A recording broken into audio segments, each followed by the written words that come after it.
Good morning, John. Good morning, Lena. All right, don't start with the laugh because then that sounds sinister, and that's not what this video is about. Yeah. John, he gets me up. We take our vitamins. We do some stretching, and he says, "All right, now we're going to do a video about to sum up our healing journey regarding May Pang." Once again, he says, "So the first thing you do, Lena, is you go to the AI on our blog and you ask them for the image of a 70-year-old woman, of a 70-year-old Chinese woman playing baseball." I said, "Really?" He said, "Yes." I kid you not. I did not know when I woke up that I would be looking for this picture. You know, I got to tell you, a few of these came up. I like that there's a star on there, and you'll find out in a minute why. Ringo. Yeah, she's a Ringo fan. May went out of her way and still goes out of her way to tell everyone that Ringo is her favorite Beatle. Now that's, I'm sorry, that's an angry woman. That's a woman who's trying to put John down a few pegs. And no, come on. I don't care, but yeah, it was such an obvious, ridiculous thing, right? Okay, so we've been talking about, but I like that in almost every picture she's holding the bat wrong, right? In almost every picture she's holding the bat backwards. So we these were ultimately unusable. We ended up getting this picture, and John said, "Yeah, now we're just going to make the hair purple. It really looks great." We put the "I love Ringo" on the hat. John, would you like to see the picture, Christopher, that John did of May this morning? "I love Ringo," and she's playing baseball there. And what do you think? Very good. The reason, John, I'm going to let you talk about this. All right. The reason I wanted the baseball analogy is this woman is like, she's much tougher than you think. All right. Okay, here's what happened. We go back at the videos if you haven't seen them. We talked about the stone cottage that I went shopping for, or rather went to price and look at with her out on Montauk. Most beautiful idyllic stone cottage overlooking a bluff. Sort of like Sound Beach, Christopher, but much more opulent. And the stone cottage, it's like a little mini castle, and it's overlooking the bluff. And I went there with May, and she got it in her head that we were eventually going to move in there together. And then right after we went house hunting or looking at that thing, I went back to Yoko. So Lena has really been suffering. Believe it or not, Lena's been suffering with this. Putting herself in May's place and saying, this is the worst thing you can do to somebody, what you did to her with that house. And I don't know if it's the worst thing that anyone could do. Pretty bad. But it was the worst thing I did to her, to May, honestly. And I was not a real great boyfriend to that woman, but that was at the top, definitely tip top of the list, and Lena said it. She said, "John, good God, that is the worst thing I can think of." And she's right. And that had to be tackled now, because now May is online and it's a regular thing. And she went back to this stone cottage this week, and she's showing it to all her friends and saying, "This was mine. This was going to be mine." And she's sitting on the porch and she's looking out at the waves, and and it actually made Lena feel sick. It did. I was like, why is she doing this to herself? All right, well, oh look, it's Gladys. Hi, Gladys. I was very chubby and I was very tiny. I want to eat some more food. Yeah. But that's had to be covered in my karma. Because you're right to feel that way, Lena, as an empath. It was the absolutely worst thing I could have done. And I kicked myself for it continually afterwards. How? He could have just bought it and gave it to her. Yeah, I could have done that. You're absolutely right. And you know what? She would have been very happy with that. I could have done so many things differently. Did everyone hear what Christopher just said? He could have just, if he really felt that bad, John could have bought that cottage and just left it to May. Like, all right, I'm going back to Yoko, but here's your house. Thanks for putting up with all my shit. Lena? She'd be lonely though. No, she would not. She's not lonely now. And now, thank you, because that brings me to my segue to the next point. This woman has had a very rich, vibrant life, all because of her association with me. She, if you look, all right, not everybody on Facebook posts honestly about their, they want you to think their life is so much greater than it is. She honestly is very active. She's always going to lunch. She's always going to dinner. She's always out with friends. She's always visiting podcasts. She's always grinning, right? I have never seen anyone grin so much.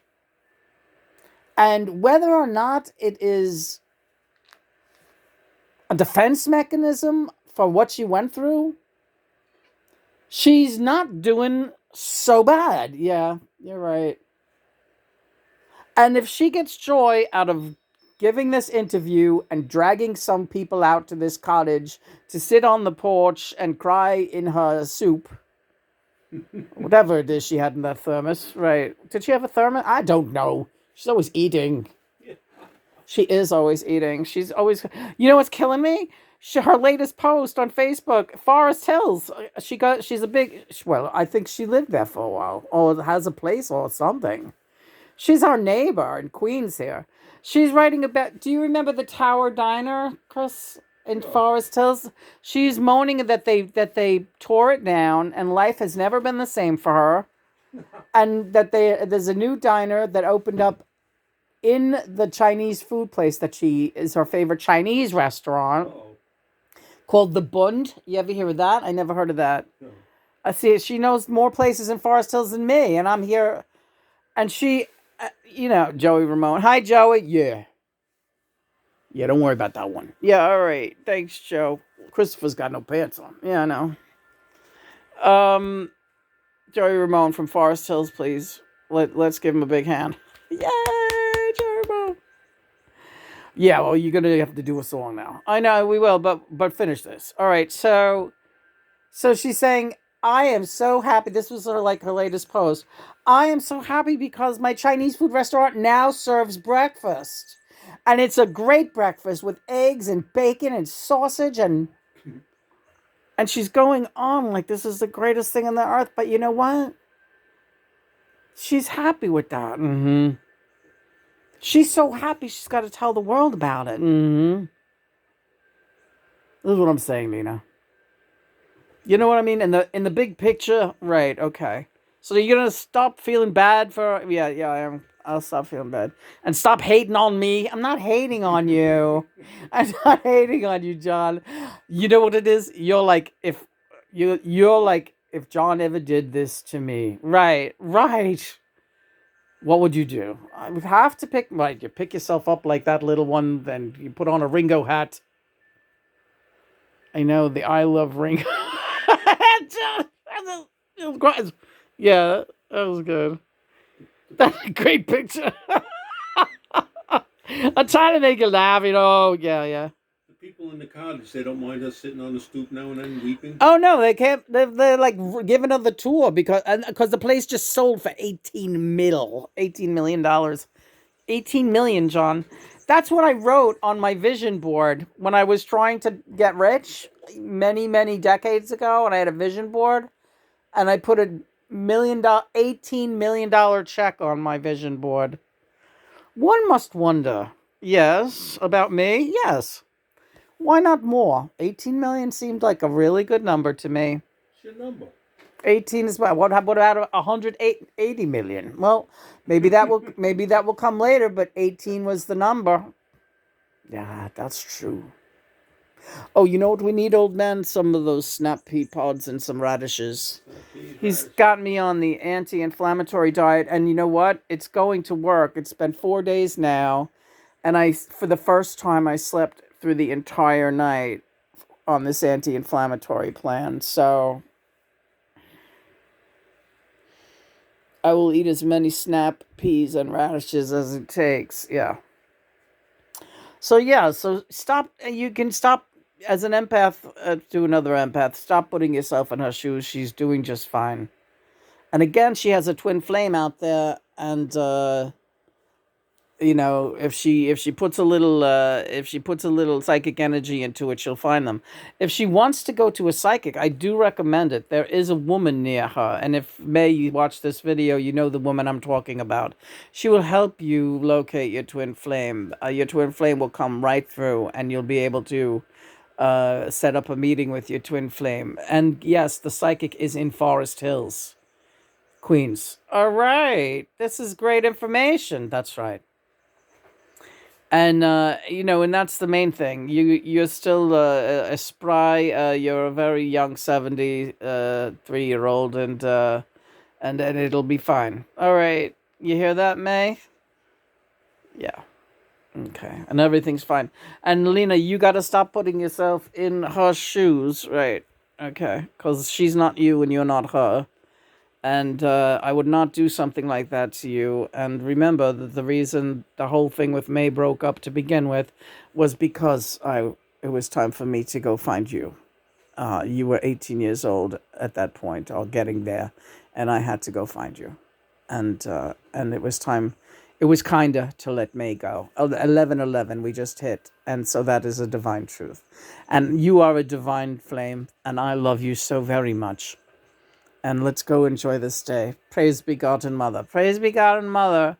Thanks to May Pang. It did look like a very beautiful cottage. And we're glad you got so many happy memories recently just to sit on that porch like that.